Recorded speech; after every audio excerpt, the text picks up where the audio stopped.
Bom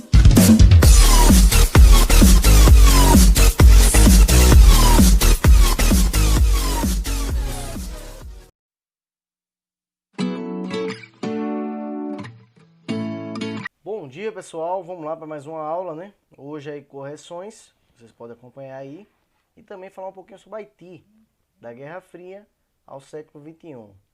Relembrando que a gente falou um pouquinho sobre Guerra Fria, o início dela, um pouquinho sobre essa situação entre União Soviética e Estados Unidos. Vimos na aula passada sobre Cuba, né? E agora, dentro da América Latina ainda, estamos falando sobre o Haiti. E hoje também a gente vai falar um pouquinho sobre África, tá bom? Só um pouquinho aí também falando sobre África. Tá bem básico aí o assunto.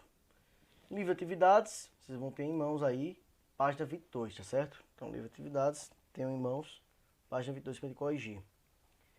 Primeira questão, pessoal, letra A, né? Vamos ler o enunciado. A imagem ao lado, que eu estou aqui na frente, retrata um dos momentos de maior tensão durante a Guerra Fria e de temor mundial em relação a uma eventual guerra nuclear, travada entre seus dois protagonistas. Isso ocorreu em Cuba em 1962.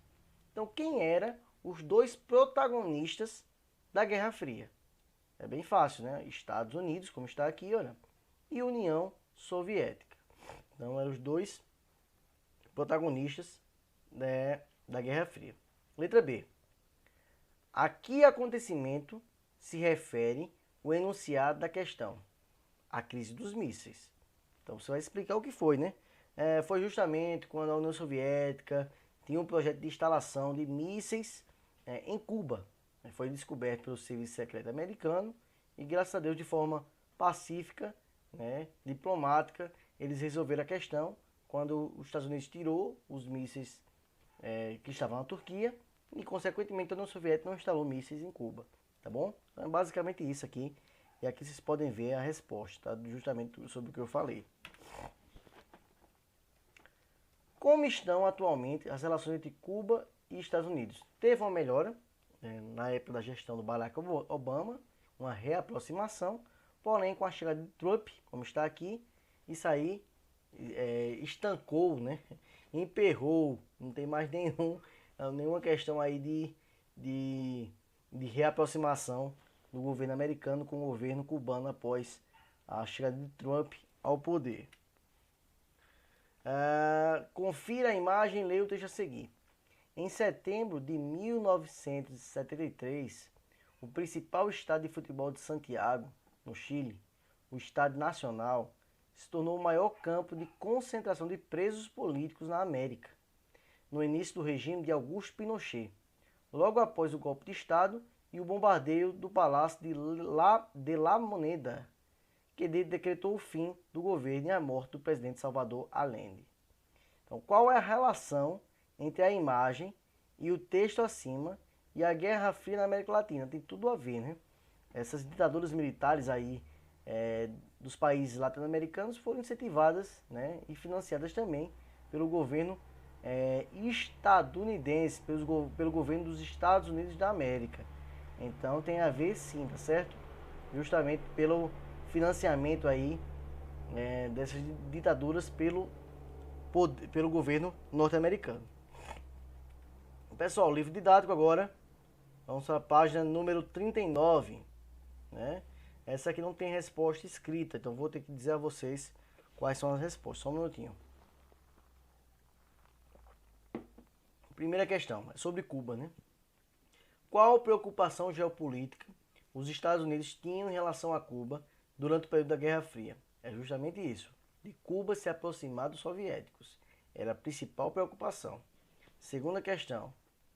Por que a União Soviética teve interesse em apoiar Fidel Castro no governo de Cuba? Pela proximidade de Cuba a proximidade geográfica de Cuba com os Estados Unidos. Então o interesse era esse, pela proximidade de Cuba, né, geograficamente falando, com os Estados Unidos. Cite algumas mudanças ocorridas em Cuba nos últimos 10 anos. A piora do povo, né, pobreza, teve a questão da proximidade com os países latino-americanos, como o caso do Brasil, do governo Lula, como o caso da Venezuela, do governo Hugo Chávez, e também uma reaproximação com os americanos em 2017, que isso aí foi cancelado com a ascensão de Trump ao poder. Quarto, descreva um breve panorama da situação do povo cubano. O povo vive realmente em pobreza, né? Lá a pobreza é bastante expressiva em Cuba. Quinto, que atividade tem se desenvolvido com mais intensidade em Cuba nos últimos anos? O turismo. Então, o turismo é a atividade que tem mais se desenvolvido em Cuba nos últimos anos. Pessoal, aí a gente entra agora justamente no assunto de hoje, que é o Haiti, né?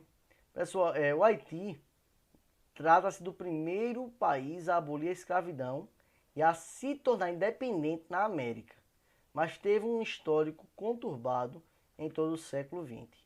Então, apesar de ser o primeiro a se tornar independente aí na América, teve uma história bem conturbada, a gente vai ver um pouquinho agora. O Haiti se localiza aqui, na América Central, tá bom?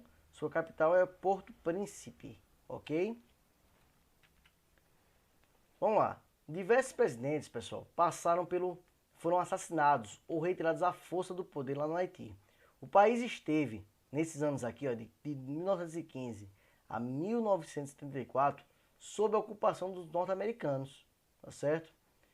Em 57, o médico François Duvalier, que por cuidar muito bem de seus pacientes, ficou conhecido como Papa Doc, ou Papai Doutor, e ele foi eleito presidente. E aí começou uma ditadura no país, apoiado pelos americanos. Apesar de sua morte, em 71, a ditadura permaneceu com seu filho, o Jean-Claude Duvalier, chamado de Baby Doc, Doutor Bebê. Depois ele fugiu aí para a França. Na virada do século XX para o XXI, o Haiti permaneceu vivendo com diversas crises políticas, né? E aí em 2004 a ONU teve que intervir. Então vejam só que tragédia aí aconteceu no Haiti, né? Passou pela mão dos americanos, né? Pela ocupação dos americanos. Depois elegeram um cidadão que acabou aí gerando uma ditadura, que é o Papa Doc. Continuou com seu filho, o Baby Doc. E aí passou por processo de pobreza, de crise política, de revolta popular, de guerra civil. Então a situação foi muito caótica. Então em 2004 a ONU precisou intervir para ver se melhorava a situação no Haiti. E aí criou o quê? A missão de paz da ONU, né? Chamada de MINUSTAH, tá bom? MINUSTAH, tá aqui, ó, MINUSTAH, a missão de paz da ONU, que contou aí com mais de 6.700 soldados e foi comandado pelo Exército Brasileiro. Quem comandou essa missão de paz foi o Brasil. E finalizou, 13 anos depois, em 2017, foi finalizada aí a missão de paz do Haiti, 2017, 13 anos após. Em 2010, ainda quando estava sob a missão de paz, o Haiti sofreu um terremoto que matou muita gente, mas muita gente mesmo. E também em 2016 sofreu um furacão, que também causou danos aí enormes. Então, haja vista a corrupção que era grande nesse país, o sofrimento que esse povo já passou, e ainda passou por outros sofrimentos aí naturais, né? Como o furacão e o terremoto que abalou drasticamente a vida daquele povo tão sofrido. Então a gente finaliza aí sobre o Haiti. Entramos agora sobre a África, né?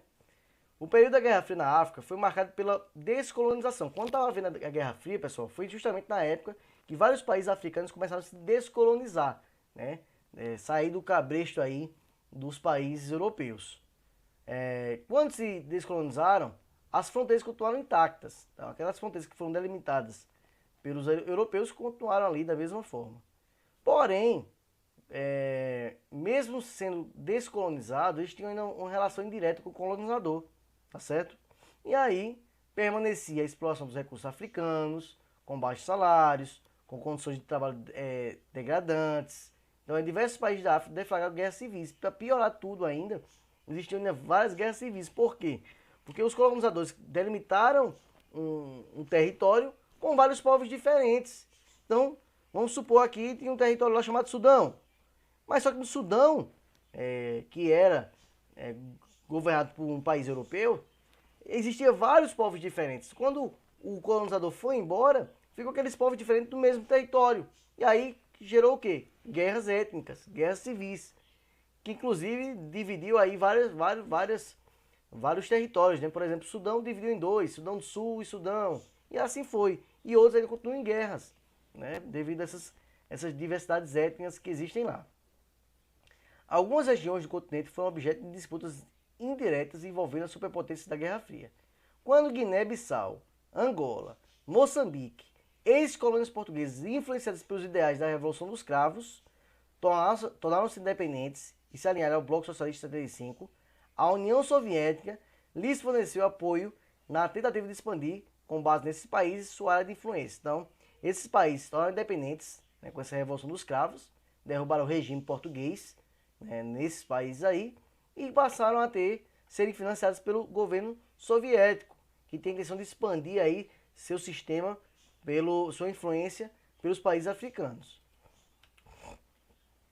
Aqui está um pouquinho aí da influência soviética em alguns países da África. Nós temos aqui na Etiópia, no Congo, em Angola, né? Aqui, Zâmbia, presença cubana, né? Do exército cubano, militar cubana. Aqui em Madagascar a mesma coisa, Moçambique, então veja só. Então tinha uma certa influência aqui, Guiné-Bissau, tinha uma certa influência aí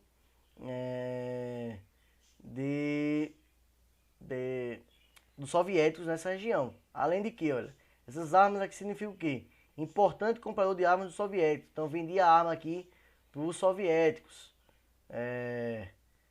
País fornecedor de combatentes militares. Então aqui, ó, Mali, Argélia, Líbia, forneciam também militares aí para os soviéticos. E o aviãozinho, deixa eu ver se eu vejo algum aviãozinho por aqui. Tem aqui avião aqui, olha, na Etiópia, né, em Angola. País com instalações soviéticas, existiam instalações soviéticas sobre esses países. Então, a influência soviética era bastante grande aqui no continente africano. Por muito tempo, o principal aliado do bloco capitalista na África era a África do Sul. Então, a África do Sul era um aliado muito importante dos Estados Unidos, tá certo? Por quê? Porque era um dos menos democráticos, era um dos menos democráticos, que tinha aquela lei racial apartheid, uma segregação racial que a gente vai estudar depois, mais à frente, né, que aí dividia brancos e negros. E na porção norte da África, existiam várias jazidas de petróleo muito importantes, né? Porque é uma região muito importante geograficamente falando, que é voltada para o mar Mediterrâneo. Essa região aqui, que eu vou mostrar para vocês aqui, olha. É onde está Marrocos, Argélia, Líbia, Egito. É uma região estratégica, porque está próximo ao mar Mediterrâneo e faz divisa com a Europa. Né? Então, Líbia e Argélia, países da região como Líbia e Argélia, têm jazidas petrolíferas e exportam esse produto principalmente para países europeus. E no caso da Argélia, para os Estados Unidos.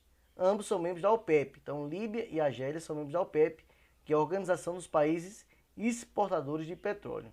Ok? A União Soviética manteve relações também de grande proximidade com a Líbia e o Egito. Aí tiveram várias proximidades aí com Líbia e Egito, a União Soviética. Então, basicamente é isso, pessoal.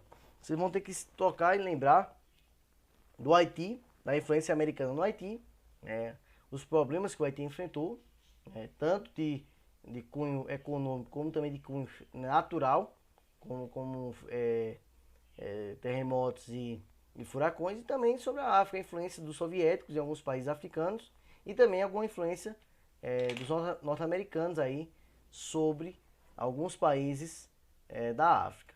Então, para casa vai a 23 e 24 do livro de atividades e do livro didático vai a página 42. O prazo até domingo para me entregar no máximo até às 12 horas. Pessoal, qualquer dúvida estou à disposição pelo WhatsApp. Pode perguntar se tiver alguma dúvida. Fique com Deus. Até a próxima. Tchau, tchau.